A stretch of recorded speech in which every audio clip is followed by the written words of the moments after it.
18 ગુજરાતી હું છું આપની સાથે દીપા શર્મા। પહેલા વાત જંગલ જમીન અને વિવાદની।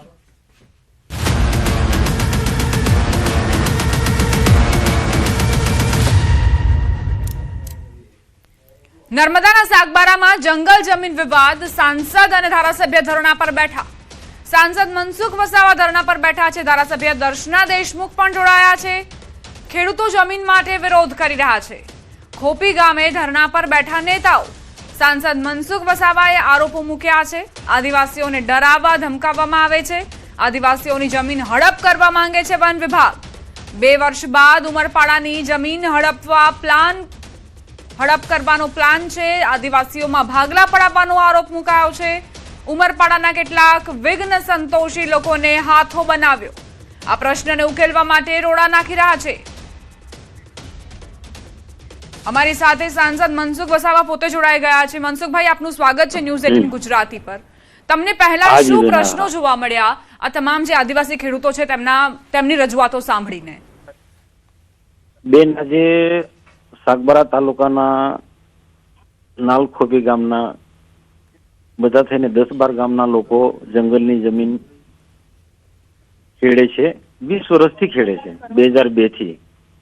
હવે કોઈક ને કોઈક ખોટા બહાના કાઢીને છેલ્લા 2 વર્ષથી આ જમીન ખેડતા એમને રોક્યા છે અને છેલ્લા 2 વર્ષથી એ રજૂઆત કરતા આવ્યા છે કે અમારું જે 10-20 વર્ષથી ખેડાણ કરતા આવ્યા છે રીતના અમને ચાલુ રાખવા દો। અને એના માટે અમે પણ એમના વતી જે તે સમયે મુકેશભાઈ પટેલની રજૂઆત કરી, વનમંત્રી હતા ત્યારે, અને નવા વનમંત્રી અર્જુનભાઈ મોઢવાડિયા એમને પણ રજૂઆત કરી, રાજ્ય કક્ષાના મંત્રી પ્રવીણભાઈ માળી એમને પણ રજૂઆત કરી, નરેશભાઈ પટેલ આદિવાસી કલ્યાણ મંત્રી, આ બધા લોકો સાથે એક મિટિંગો પણ કરી કે આ પ્રશ્ન આદિવાસીના અધિકારનો પ્રશ્ન છે। 20 વર્ષથી એમનો ખેડે છે, આખા કુટુંબ પરિવારનો 12 જેટલા ગામોના લોકો આ જમીન પર એમનું જીવન નિર્વાહ કરીને એમનું ભરણ પોષણ કરે છે આખા પરિવારનું। તો એમને જે વર્ષોથી ખેડે છે એમને ખેડવા દો કે બાકીના ગુજરાતની અંદર આવા ઘણા બધા લોકો જે જૂના ખેડાણ છે એને ત્યાં રોકતું નથી, એના સાગબારા તાલુકાના રોકે છે ને આ બાજુમાં જ આ લોકોની બાજુમાં જ ઉમરપાડા તાલુકાના જે ખેડૂતો જે છે એ લોકોને આ જ પ્રકારની જંગલની જમીન એમને એ રોકવા માટે રોકતા નથી, ખેડવા માટે છૂટ આપે છે। તો આ વન વિભાગની જે બેધારી નીતિ છે એનાથી આ લોકો સખત નારાજ છે અને ગઈકાલે લોકો સામૂહિક રીતના બધા ખેડવા નીકળ્યા હતા। તો જંગલ ખાતાએ SRP ને પોલીસ લાવી ને એમને રોયકા ખેડતા અને ત્યાં જ આ લોકો જે સ્થળ પર જ ધરણા પર બેઠા છે। અને આ વાત અમને જાણ થતા હું પણ અહીંયા એમની સાથે એમના સમર્થનમાં આવ્યો છું। મારી સાથે રાજપીપળાના નાંદોદના ધારાસભ્ય ડોક્ટર દર્શનાબેન દેશમુખ પણ મારી સાથે આ ધરણામાં જોડાયા છે। અમારે એક જ માંગણી છે કે જે વર્ષોથી 20 વર્ષથી ખેડતા આવેલા છે તો એ ખેડાણ એમને કરવા દો, ના રોકો। અને જ્યારે એ જમીન એમના નામે કરવાની છે કે સનદ આપવાનો પ્રશ્ન હોય ત્યારે જે પ્રકારના પુરાવા એમને માગશો ત્યારે તો એ આપશે। અને હાલ પણ સુરત જિલ્લા ટ્રાયબલ વિભાગની અંદર આ સાગબારા તાલુકાના જે નાલખોપી ગામના જે ખેડૂતો જે ખેડે છે એ કેટલાક અરજીઓ અને કેટલીક એમની રજૂઆતો ત્યાં ટ્રાયબલ વિભાગની અંદર પડેલી જ છે, પણ જ્યારે જરૂર થશે ત્યારે એ જે અન્ય બધી જગ્યાએ જે પુરાવા તમે માંગો છો એ રીતના આ લોકો પણ આપશે। પણ આમાં એક વખત જે રૂટિંગ એમનું જે ખેડાણ છે એ ચાલુ રાખવા દો, એ ખેડાણ ના અટકાવો એવી અમારી માંગણી છે। અને એના માટે આ લોકો આજે ધરણા પર બેઠા છે। આજે જ્યાં સુધી ન્યાય નહીં આવે ત્યાં સુધી આ ધરણા એમના ચાલુ રહેશે। અને હું પણ આજે ધરણા પર બેઠો છું, આવતીકાલથી પાર્લામેન્ટમાં પણ ત્યાં જવું જરૂરી છે। તો હું ત્યાં 3-4 દિવસ સુધી હું દિલ્હી છું, પણ બીજા અમારા સાથેના અન્ય કાર્યકર્તા આ ધરણામાં બેસશે, એમના મદદમાં રહેશે અને ફરી પાછું 15 તારીખથી આ લોકો સાથે જોડાઈ જાય। જ્યાં સુધી આ લોકોને ન્યાય ન મળે ત્યાં સુધી અમારો આ પ્રકારનો ધરણાનો કાર્યક્રમ કે આંદોલન જે અહિંસક આંદોલન એ ચાલુ રહેશે। મનસુખભાઈ, અત્યાર સુધીના પ્રશ્નો અને રજૂઆતોને જોઈને એક જે બાબત છે તે સ્પષ્ટ થાય છે કે આ જે આદિવાસી ખેડૂતો છે તેમની લડત એ જમીનના કબજા માટે નથી પરંતુ આજીવિકા માટે છે, કારણ કે આખાને આખા પરિવાર આ ખેતી પર નભે છે। તો હવે આગામી સમયમાં તમારા કેવા પ્રકારની સ્ટ્રેટેજી રહેશે, શું પગલાં તમારા રહેશે? કારણ કે અત્યારે તમે ત્યાં સંસદમાં છો, દિલ્હી છો, અત્યારે ધરણા પર જે બેઠા છે તેમને કેવી રીતે તમે પ્રોત્સાહન આપશો, કારણ કે આ જે લડત છે તે ખોરવાઈ ન જાય? ના બેન, હું દિલ્હી નથી, હું પણ ધરણાના કાર્યક્રમમાં એમની સાથે જોડાયો છું. હું પણ ધરણા પર જ છું. ડોક્ટર દર્શનાબેન દેશમુખ અમારી સાથે જોડાયેલા છે અને આવતીકાલથી હું દિલ્હી જવાનો છું. પાર્લામેન્ટ ચાલુ થાય છે અને આ પછી 3-4 દિવસ પછી હું ધરણા પર હું જોડાવાનો છું. પણ બેન, આજે તમે કીધું એ પ્રકારે આ છેલ્લા 20 વર્ષથી આ જંગલની જમીન ખેડે છે ને એના પર જ આખા પરિવારનો એમનો જીવન નિર્વાહ રહેલો છે. અને આ જો જમીન જો જંગલ ખાતું ખેડવા ન દે તો એમના આખા જિંદગીનો એમના બાળ ગોપાળોનું બહુ ભવિષ્ય જોખમમાં મુકાશે અને એમને પછી જીવન કઈ રીતના જીવવું એક મોટો પ્રશ્ન હશે. અને તો આ જંગલ ખાતાવાળા સમજે, વિચારે અને ક્યાંક એમના જે પરિપત્રો છે, વનના કેટલાક કાયદા છે, એનો ખોટી રીતના અર્થઘટન ના કરે, એનો વ્યવહારિક રીતના ઉકેલ લાવે. અને બાકીની બધી જગ્યાએ જે બધા જંગલની જમીન ખેડનારા લોકો જે ખેડે છે અને હજુ પણ ખેડાણ ચાલુ જ છે, આની સાથે સાથે ઉમરપાડાના લોકો આ બોર્ડર પર ખેડે છે, એમને જંગલ ખાતે રોકતું નથી તો અમને ખોટી રીતના રોકે છે. તો આખા 12 જેટલા ગામોનો બહુ આખા જીવન નિર્વાહ સાથે જોડાયેલો પ્રશ્ન, આજીવિકા સાથે જોડાયેલો પ્રશ્ન છે. તો એને એક માનવતાની દ્રષ્ટિએ ક્યાંક નિયમો કોઈ ફોરેસ્ટના હોય તો ત્યાં થોડાક કોઈક બાંધછોડ કરીને પણ જે જૂના ખેડાણના આધારે 20 વર્ષનું જૂનું ખેડાણ છે, 20 વર્ષનો એમનો અધિકાર છે, એને ધ્યાનમાં રાખીને અને અભ્યાસ કરીને એમને રાબેતા મુજબ ખેડવા દેવું જોઈએ, એ મારી સ્પષ્ટ માંગણી છે. અને આવતીકાલથી હું દિલ્હી જવાનો છું, પણ મારા બીજા સાથી કાર્યકર્તા બેસ છે અને 15 ઓગસ્ટ પછી હું અહીંયા એમની સાથે જ્યાં સુધી એમની ન્યાય નહીં મળે ત્યાં સુધી મારા ધરણાના કાર્યક્રમમાં મારા પણ હું ફરી પાછું 15 ઓગસ્ટથી હું જોડાવાનો છું. મનસુખભાઈ, આમ તો તમારી ઓળખાણ જ એવી રીતે થાય છે કે તમે તમારા મત વિસ્તારના કોઈ પણ પ્રશ્નો હોય તેને લઈને અધિકારીઓ સામે પણ થઈ જતા હોવ છો. તો શું હવે મને એક પ્રશ્ન છે કે આ જે લાચાર ખેડૂતો છે તેમને છેલ્લે સુધી લડત આપવામાં, સાથ આપવા માટે તમે આગળ રહેશો? ના બેન, બિલકુલ છે. જ્યારે આદિવાસી હશે કે કોઈ પણ સમાજના લોકો સાથે અન્યાય થતો હશે કે ખેડૂતોની સાથે જ્યારે અન્યાય થયો છે ત્યારે મારી સરકાર હોવા છતાં પણ એવા લોકોને ન્યાય મળે એના માટે સરકારમાં યોગ્ય રીતના મારી મર્યાદામાં રહીને હું રજૂઆત કરતો રહ્યો છે. ક્યાંક કેટલીક વખત કેટલાક અધિકારીઓ જે અહીંયા સુરતનો જે વિભાગનો જે ડીએફઓ છે એવડે ચંડાઈ કરે છે, એવા લોકોની સામે મારે ક્યાંક કેટલું આકરું પણ થવું પડે છે. કારણ કે એમને એટલું સમજવું જોઈએ, તમને તો ઊંચો પગાર મળે છે, તમારું સારી રીતના વેલસેટ જીવન છે, આ ગરીબ માણસોનું જીવન આના પર જ નભે છે. તો એની સાથે તમે શા માટે આખો એમનું જીવન બરબાદ કરો છો? તો આ પ્રકારના માનસિકતા વાળા અધિકારીની સાથે મારે કેટલું ઝઘડવું પણ પડે છે. એટલા માટે પણ લોકોના માટે તો આ જે નાલખોપી સાગબારા તાલુકાના જે ખેડૂતો છે, 12 જેટલા ગામોના ખેડૂતો, હું એમની સાથે પડખે જ છું અને એમને ન્યાય મળે એવા મારા સતત પ્રયત્ન છે. હું વિશ્વાસ રાખું છું કે ગુજરાતના માનનીય મુખ્યમંત્રી ભૂપેન્દ્રભાઈ પટેલ સાહેબ પાસે આ મામલો જશે અને એમને અમે જે પણ રીતના આ લોકોને ન્યાય આપવાનો છે એ દિશામાં મુખ્યમંત્રી ન્યાય લે છે, એમની પાસે આશા રાખું છું. મનસુખભાઈ, તમારી અત્યાર સુધી વન વિભાગના કોઈ અધિકારી સાથે વાતચીત થઈ? કેમ કે ઉમરપાડામાં જ્યારે ખેડાણ માટે જમીન આપવામાં આવતી હોય ત્યાં પરવાનગી મળતી હોય તો સાગબારામાં કેમ નહીં? તેને લઈને કોઈ અધિકારી પાસેથી ચર્ચા થઈ હોય કે પછી કોઈ એક અધિકારી જવાબદાર છે આ મનસ્વી નિર્ણય માટે? બેન, અમારી સાથે અધિકારી મિટિંગમાં નથી આવતા, પણ ફોરેસ્ટ વિભાગના જીજા વન મંત્રી અર્જુનભાઈ મોઢવાડિયા સાહેબ છે કે પછી ટ્રાઇબલ મંત્રી નરેશભાઈ પટેલ સાહેબ છે કે પછી પ્રવીણભાઈ માળી રાજ્ય કક્ષાના મંત્રી, આમની સાથે સમય પર અમારી ચર્ચા થઈ છે, વાટાઘાટો થઈ છે, આ બધી જ બાબતની ચર્ચા થઈ છે. અને એ શું છે, એ અધિકારીની વાત આ મંત્રીશ્રીઓ વાત કરે છે. શું છે, જે માનનીય મંત્રીશ્રીઓ, હું એવું નથી કે ખોટા છે, પણ એ શોની વાત કે અધિકારીની જે વાત જે છે એ જ વાત એ લોકો કહેતા હોય છે. પણ મારે એક જ વસ્તુ બધા મંત્રીશ્રીને હોય કે અધિકારીને એક જ વસ્તુ કે આમનો સીધો 20 વર્ષનો પુરાવો છે, જમીન ખેડે છે એના આધારે એમને અટકાવવું ના જોઈએ, એને ખેડવા દેવું જોઈએ. તો આ સિવાય બીજું કોઈ હોઈ જ ના શકે. અને ગુજરાતની અંદર આવા બધી જ જગ્યાએ આવા પ્રકારની જમીન લોકો ખેડે છે. કેટલાકને એના અધિકાર પત્ર મળી જાય, એમના જમીન નામે થઈ છે, કેટલાક પેન્ડિંગ ખેડે છે. અને કદાચ પુરાવા કેટલીક જગ્યાએ ના હોય તો જૂના ખેડાણના આધારે પણ એમને એ જમીન એમને ખેડવા દેવી જોઈએ, એમના નામે કરવી જોઈએ છે. અહીંયા એ જ વસ્તુ છે કે અહીંયા એમના વન સમિતિનો અભિપ્રાય જોઈએ છે કે પછી કેટલાક ગ્રામ્ય વિસ્તાર તાલુકાના આગેવાનોનો અભિપ્રાય છે. તો આ ઉમરપાડા તાલુકા અને સાગબારા તાલુકાના એ ખેડૂતો વચ્ચે 20 વર્ષ સુધી તો બધા સાથ સહકારથી ખેડતા રહે, પણ 2 વર્ષમાં કોઈક મતભેદ થાય એટલા માટે આ લોકો કોઈ આવા પ્રકારનો અભિપ્રાય આપતા નથી. અને આ અભિપ્રાય ફોરેસ્ટને પણ મારે એટલું કે 20 વર્ષમાં તમે હમણાં અભિપ્રાય માંગો છો તો 20 વર્ષ દરમિયાન આ બધા અભિપ્રાય કેમ નથી માંગ્યા? અને હમણાં રોકો છો તો 20 વર્ષ પહેલા જે તે સમય તમારે રોકવાનું હતું. પણ આ એક ખોટું બહાનું છે કે વન સમિતિનો અભિપ્રાય એક ખોટું બહાનું છે. પણ કોઈ પણ રીતે ડરાવી ધમકાવીને આ સાગબારાના તાલુકાને આ જમીન કોઈ પણ રીતે છોડાવવાનો વન વિભાગનો આ કંઈક ને કંઈક પ્રકારનું આ મોટું પ્લાનિંગ છે એવું માનું છું. આભાર મનસુખભાઈ અમારી સાથે વાતચીત કરવા માટે. હા.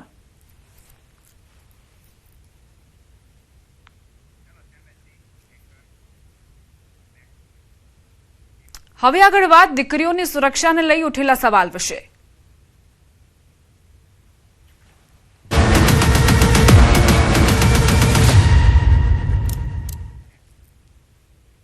સમાચાર અમદાવાદથી પ્રાપ્ત થઈ રહ્યા છે. ફ્લેટમાં ભાડે રહેતી યુવતી પર દુષ્કર્મ. સિક્યોરિટી ગાર્ડે યુવતી સાથે દુષ્કર્મ કર્યું. ગણતરીના કલાકોમાં જ આરોપીની ધરપકડ કરાઈ. પોલીસે હેબતપુર પાસેથી દુષ્કર્મીની ધરપકડ કરી. આરોપી 4 વર્ષથી સિક્યોરિટી તરીકે કામ કરે છે. 3 થી 4 એજન્સી ચેન્જ કરી છે. A1 સિક્યોરિટીમાં કામ કરે છે આરોપી. 4 દિવસ પહેલા જ નોકરીએ લાગ્યો હતો. કોઈ પણ દસ્તાવેજો ચેક કર્યા વગર નોકરીએ તેને રાખવામાં આવ્યો હતો. 23 વર્ષની યુવતી કચ્છની રહેવાસી. તાજેતરમાં અભ્યાસ પૂર્ણ કર્યો છે. ઇન્ટિરિયર ડિઝાઇનિંગનો અભ્યાસ કર્યો. અમદાવાદમાં નોકરીની શોધમાં હતી. જોધપુર વિસ્તારમાં ભાડે ફ્લેટ રાખીને રહેતી હતી. સિક્યોરિટી ગાર્ડ ધર્મસિંહ રામશંકરસિંહની ધરપકડ કરાઈ છે. 10 થી વધુ ટીમે બાતમીના આધારે તેને ઝડપી પાડ્યો. આરોપી ટેરેસ પર ગયો અને યુવતીનું ગળું દબાવી દુષ્કર્મ આચર્યું હતું અને ભોગ બનનારનો મોબાઈલ પણ લઈને નાસી ગયો હતો. ટેરેસનો દરવાજો બંધ કરી દીધો હતો. સિક્યોરિટી કંપનીએ નિયમોનો ભંગ કર્યો હોવાથી તેની સામે કાર્યવાહી થશે. આરોપી ઉત્તર પ્રદેશના હરદોઈનો રહેવાસી હોવાની જાણકારી પ્રાપ્ત થઈ છે. પૂર પાસે એ પોલીસ દ્વારા એને ઝડપી પાડ્યા છે. અત્યારે પોલીસ એની પૂછપરછ કરી રહી છે અને જે આગળની કાર્યવાહી જેમાં એના મેડિકલ તેમજ ધરપકડ કરીને આગળના પંચનામાની કાર્યવાહી કરવામાં આવશે. આજે આરોપી છે એ લગભગ 4 વર્ષથી જુદા જુદા જે સિક્યોરિટી એજન્સી છે એમાં કામ કરતા હતા. બહારગામથી અહીંયા આવતા હતા અને એને 3-4 એજન્સીઓ ચેન્જ કરી છે અને છેલ્લી જે સિક્યોરિટી એજન્સી છે A1 સિક્યોરિટી એજન્સી એમાં 4 દિવસ પહેલાં જ એ આવ્યા હતા અને એના ફક્ત આધાર કાર્ડ પેન કાર્ડ જેવી ડિટેલ લઈને વગર કોઈ તાલીમ આપે અને વગર કોઈ વેરિફિકેશન કરે એને સોસાયટીના ગાર્ડ ઉપર મૂકી દીધા હતા. એની ખૂબ જ બેદરકારી છે. જે બેન છે એને એ આરોપીએ ત્યાં ટેરેસથી લોક કરીને ભાગી ગયા હતા અને પછી યુવતી દ્વારા મદદ માટે ચિલ્લાવીને ત્યાંના જે નીચે જે ઘરના માલિકો છે એને જાણ પડી તો પછી એને ખોલવામાં આવ્યા અને પોલીસને જાણ કરવામાં આવી. પોલીસ તાત્કાલિક ઘટના સ્થળે પહોંચી ગઈ અને પોલીસ દ્વારા બેનને જે મેડિકલ સહાયતા છે એ મેડિકલ ચકાસણી અને જે મેડિકલ હેલ્પ એ કરવામાં આવી. અત્યારે પ્રાથમિક રીતે એવી વિગતો છે કે એ ભોગ બનનાર છે એ ભાડા ઉપર રહેતી હતી, એ પીજી નહોતા. સુરત સિવિલ હોસ્પિટલના ડોક્ટરનો આપઘાત. પીજી હોસ્ટેલમાં રેસિડેન્ટ ડોક્ટરે આપઘાત કર્યો. રૂમમાંથી મૃતદેહ મળતા અરેરાટી વ્યાપી. બોયઝ પીજી હોસ્ટેલમાંથી મૃતદેહ મળ્યો. 30 વર્ષીય રેસિડેન્ટ ડોક્ટર હર્ષ પંડ્યાનો આપઘાત. ડોક્ટર હર્ષ પંડ્યા માઇક્રોબાયોલોજી વિભાગમાં પ્રથમ વર્ષમાં પીજીનો અભ્યાસ કરી રહ્યા હતા. પીજી હોસ્ટેલના રૂમ નંબર 1005માં રહેતા હતા. નિયમિત ફરજ પર હાજર ન રહેતા સિનિયર તબીબને ચિંતા થઈ. ફોન બંધ આવતા રૂમનો દરવાજો ખોલીને અંદર પ્રવેશ કર્યો. ડોક્ટર હર્ષ પંડ્યા મૂળ અરવલ્લી જિલ્લાના મોડાસા વિસ્તારના વતની છે.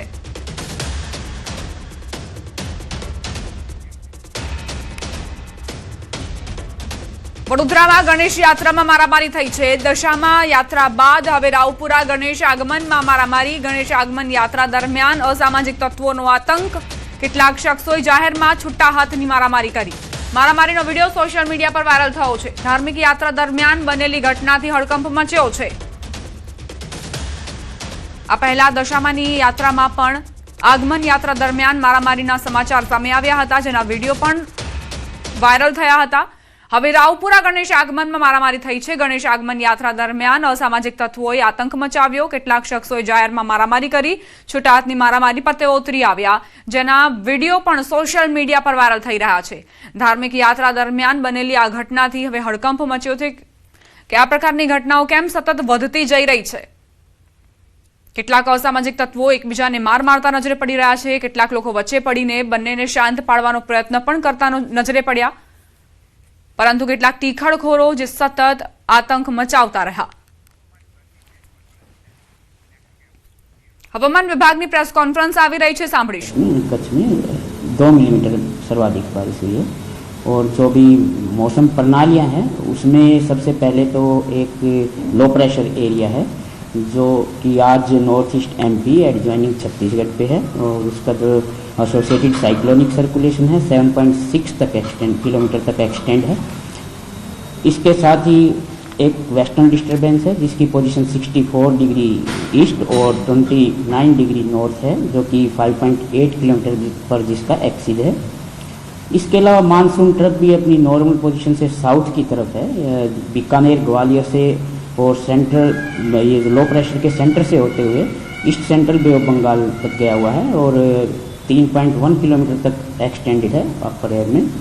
इसके साथ एक साइक्लोनिक सर्कुलेशन है 5.8 किलोमीटर पे साउथ मध्य महाराष्ट्र में।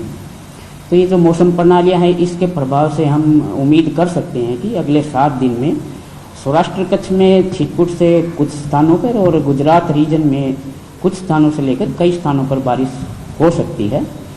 इसमें जो लो प्रेशर एरिया है उसके प्रभाव से हम दिवस 3 यानी कि 11 अगस्त को हैवी रेन भी एक्सपेक्ट कर रहे हैं, आइसोलेटेड हैवी, जिसमें कि जो हमारे डिस्ट्रिक्ट्स हैं पंचमहल, दाहोद, छोटा उदयपुर और अरावली, महिसागर, इन जो डिस्ट्रिक्ट्स हैं इनमें आइसोलेटेड छिटपुट स्थानों पे भारी वर्षा हो सकती है।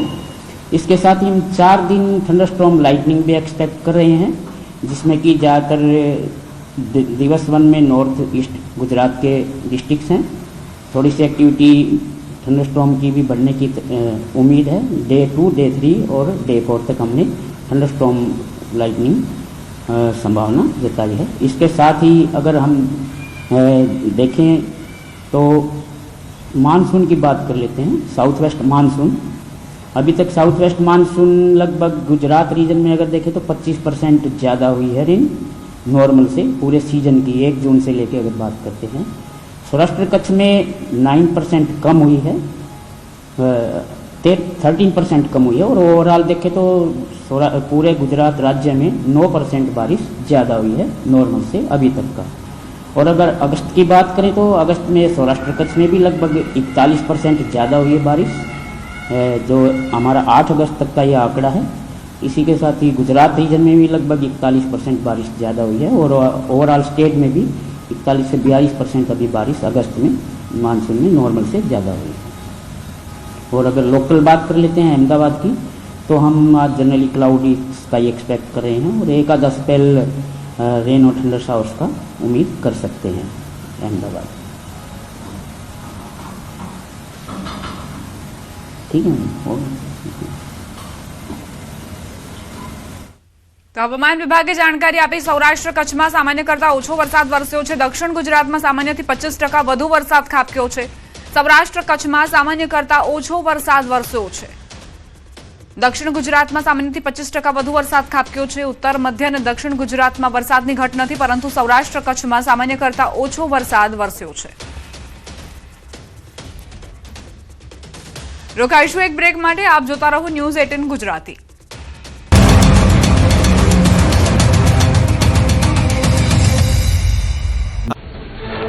જમ્મુ કાશ્મીરના ડોડામાં ભારે વરસાદ વચ્ચે ખીલી ઉઠ્યું કુદરતી સૌંદર્ય। ડોડા અને આસપાસના વિસ્તારમાં વરસ્યો ધોધમાર વરસાદ। વાદળો નીચે ઉતરી આવતા પહાડો સાથે વાતો કરતા હોય તેવા દ્રશ્યો આવ્યા સામે।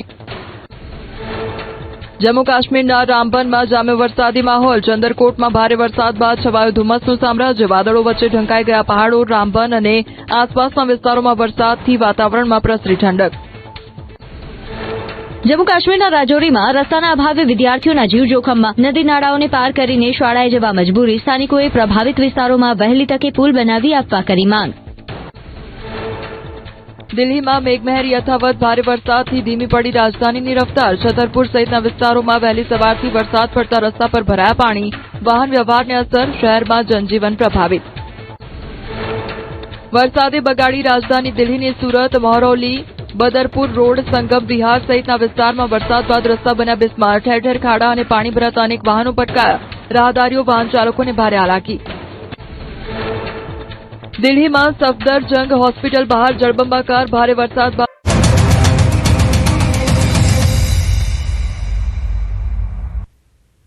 Welcome back.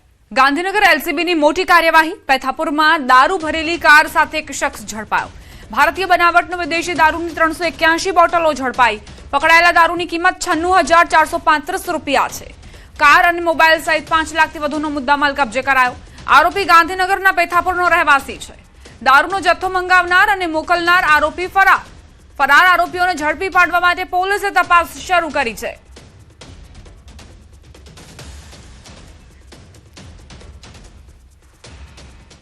અમદાવાદથી સમાચાર. ઘરમાં ધમધમતું જુગારધામ ઝડપાયું છે. ચાંદખેડામાં પીસીબીએ જુગારધામ ઝડપી પાડ્યું. 7 જુગારીઓની ધરપકડ કરી. 2.67 લાખ રોકડા સહિત 5,64,000નો મુદ્દામાલ જપ્ત કરાયો. વિક્રમસિંહ ઉર્ફે વિપુલ ઝાલાના મકાનમાં જુગાર રમાતું હતું. ખોડિયારનગરમાં પીસીબીના દરોડા.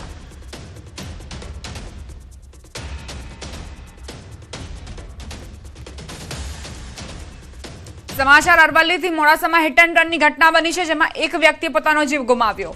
3 વ્હીલર એક્ટિવાને અજાણ્યા વાહને ટક્કર મારી. વિકલાંગ 3 વ્હીલર એક્ટિવા ચાલક જઈ રહ્યા હતા. અજાણ્યું વાહન એક્ટિવાને ટક્કર મારી ફરાર. અજાણ્યા વાહનની ટક્કરથી એક્ટિવા રસ્તા પરથી 30 ફૂટ ખાડામાં ખાબકી. પાછળ બેઠેલા ઉમેશ તરારનું ઘટના સ્થળે મોત નીપજ્યું. એક્ટિવા ચાલકને સારવાર માટે હોસ્પિટલ ખસેડવામાં આવ્યા છે. મોડાસામાં હિટ એન્ડ રનની ઘટના કે જ્યાં એક્ટિવા રસ્તા પરથી 30 ફૂટ ખાડામાં ખાબક્યું. પાછળ બેઠેલા એક વ્યક્તિ જેમનું ઘટના સ્થળે જ મૃત્યુ થયું છે. અન્ય એક વ્યક્તિ સવાર હતા જે ચાલક હતા. તેમને હોસ્પિટલમાં સારવાર માટે ખસેડવામાં આવ્યા છે. વિકલાંગ 3 વ્હીલર એક્ટિવા લઈને જઈ રહ્યા હતા અને તે દરમિયાન અજાણ્યું વાહન આવ્યું અને તેમને ટક્કર મારીને ફરાર થઈ જાય છે. 30 ફૂટ ખાડામાં એક્ટિવા ખાબકે છે, જેમાં એક વ્યક્તિનું મોત નીપજે છે. અન્ય એક વ્યક્તિને સારવાર માટે ખસેડવામાં આવે છે. ફરી એક વખત પૂરપાટ ઝડપના કારણે એક વ્યક્તિએ પોતાનો જીવ ગુમાવ્યો. આ બેદરકારી જે અટકવાનું નામ નથી લઈ રહી. વાહન ચાલકોએ પોતાની જવાબદારી સમજવી પડશે, જેથી અન્ય લોકોના જીવ જોખમમાં ન મુકાય. સંવાદદાતા હાર્દિક જોડાઈ ગયા છે વધુ જાણકારી સાથે. હાર્દિક, મોડાસામાં હિટ એન્ડ રન, શું સ્થિતિ, કેટલા મોત? દીપા, ચોક્કસથી મોડાસાનો માલપુર હાઈવે ઉપર સાકરિયા પાસે હિટ એન્ડ રનની ઘટના બનવા પામી હતી, જેમાં 3 વ્હીલર પર આવી રહેલા જે એક્ટિવા ચાલક છે અજાણ્યા વાહને ટક્કર મારી હતી અને ત્યાંથી ફરાર થઈ ગયો હતો. અને જે વિકલાંગ યુવક છે બાબુ તરાર અને ઉમેશ ખાટ, એ બંને આવી જ રહ્યા હતા મોડાસા તરફ. એ દરમિયાન અજાણ્યા વાહને તેમને ટક્કર મારી હતી અને 30 ફૂટ ઊંડા ખાડામાં જઈ અને આ એક્ટિવા પડી હતી, જેમાં ઉમેશ તરારનું ઘટના સ્થળે મોત થયું હતું, જે પાછળ બેઠેલા હતા. પરંતુ જે ટક્કર મારી જે અજાણ્યું વાહન છે તે ત્યાંથી ફરાર થઈ ગયું હતું. એટલે કે સમજી શકાય છે કે જે સ્પીડમાં વાહનો પસાર થાય છે તે લોકોના જીવ સામે જીવલેણ બની રહ્યા છે. હાલ તો પોલીસ દ્વારા સમગ્ર મામલે કાયદેસરની કાર્યવાહી હાથ ધરવામાં આવી છે અને અન્ય જે યુવક છે તેને હાલ સારવાર માટે ખસેડવામાં આવ્યો છે. દીપા, આભાર હાર્દિક જાણકારી આપવા માટે. અંબાજીમાં ટ્રિપલ અકસ્માતની ઘટના. બોર્ડર નજીક ટ્રિપલ અકસ્માત સર્જાયો. શીતળા માતાની ઘાટી પાસે અકસ્માત. માર્બલના બ્લોક ભરેલા 2 ટ્રેલર અને કારની ટક્કર. 2 ટ્રેલર વચ્ચે કાર સેન્ડવિચ બની ગઈ. અકસ્માતમાં 3 લોકોને ઈજા પહોંચી. ગુજરાત રાજસ્થાન તરફ 2 થી 3 કિલોમીટરનો હાઈવે માર્ગ જામ થઈ ગયો. 2 ટ્રેલર વચ્ચે કાર ફસાઈ ગઈ. કાર સેન્ડવિચની માફક ફસાઈ હોવાના સમાચાર. 3 લોકોને ઈજા પહોંચી છે. આ દુર્ઘટનામાં શીતળા માતાની ઘાટી પાસે અકસ્માત સર્જાયો. માર્બલના બ્લોક ભરેલા 2 ટ્રેલર અને એક કારની ટક્કર થઈ, જે બાદ કઈ રીતે ટ્રાફિક જામ સર્જાયો તેના દ્રશ્યો પણ સામે આવ્યા.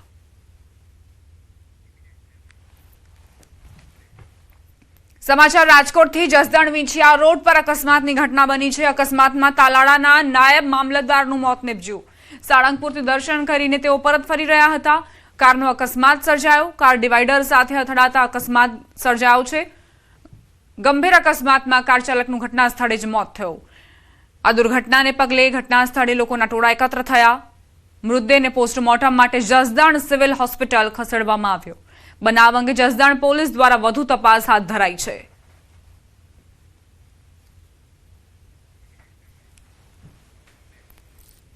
સમાચાર અમદાવાદથી. ઇન્કમટેક્સ એડીસી બેંકમાં નેટમાં ફસાયા કપિરાજ. તડકાથી બચવા લગાવેલી નેટમાં કપિરાજ ફસાઈ ગયા. પર્યાવરણ પ્રેમી મનોજ ભાવસારે કપિરાજનું રેસ્ક્યુ કર્યું અને તેમનો આબાદ બચાવ કર્યો. અમદાવાદની આ ઘટના છે. એડીસી બેંકની નેટમાં કપિરાજ ફસાઈ ગયા, જે બાદ એક વ્યક્તિ જે પશુપ્રેમી હતા તેમણે કપિરાજની મદદ કરી તેમને બહાર કાઢવામાં સફળતા મેળવી. પર્યાવરણ પ્રેમી મનોજ ભાવસારે આ રેસ્ક્યુ ઓપરેશન પૂરું કર્યું. આ વિડીયો અમદાવાદથી સામે આવ્યો છે કે જ્યાં એડીસી બેંકની નેટમાં કપિરાજ ફસાયા હતા. તડકાથી બચવા માટે આ નેટનો સહારો લીધો હતો, પરંતુ ત્યાં ફસાતા જ પશુપ્રેમી તેમની વહારે આવ્યા. પર્યાવરણ પ્રેમી મનોજ ભાવસારે કપિરાજનું રેસ્ક્યુ કર્યું અને તેમને સફળ રીતે બહાર કાઢી લીધા.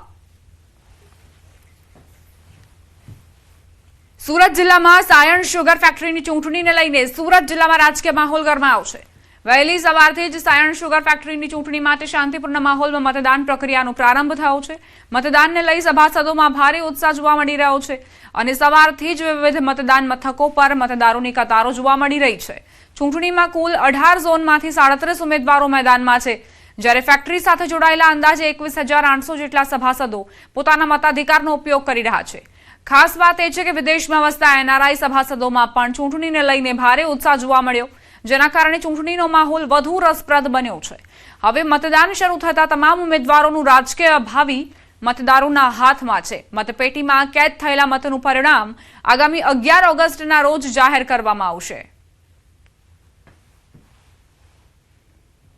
સુગર ફેક્ટરી ખેડૂતોની જીવાદોરી છે ને સુગર ફેક્ટરીમાં શેરડીના પાક આજુબાજુ વિસ્તારમાં શેરડી જ પાકે એવું છે જમીન, એટલે વહીવટ કરતા સારા હોય તો સુગર ફેક્ટરી સારી રીતના ચાલે.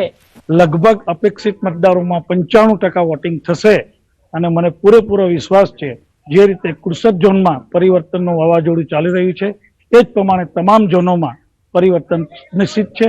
આવતીકાલે પરમ દિવસે એ પરિણામ તમારી સામે આવશે. ખૂબ સરસ ઉત્સાહ છે. લોકો વિદેશથી પણ આવ્યા છે અને ખૂબ સારો રિસ્પોન્સ જોવા મળે છે. કઈ રીતે લોકો મતદાન કરી રહ્યા છે? સુગર ફેક્ટરી અને શેરડી પકવતા ખેડૂતો કયા એવા મુદ્દાઓ ખાસ ધ્યાનમાં રાખે છે? ખેડૂત જાતે ખેતી કરે છે એટલે એને ખબર જ છે કે કયા મુદ્દા પર કોને વોટિંગ કરવું. સાયણ શુગર ફેક્ટરીમાં ચૂંટણીનું આયોજન 11 ઓગસ્ટે મતગણતરી હાથ ધરવામાં આવશે. 18 ઝોનમાં ચૂંટણીનો માહોલ ગરમ છે. એનઆરઆઈ સભાસદોએ પણ ઉત્સાહ વ્યક્ત કર્યો. મતદારો અહીં પહોંચ્યા મતદાનની પ્રક્રિયામાં સહભાગી થવા માટે. આ સાથે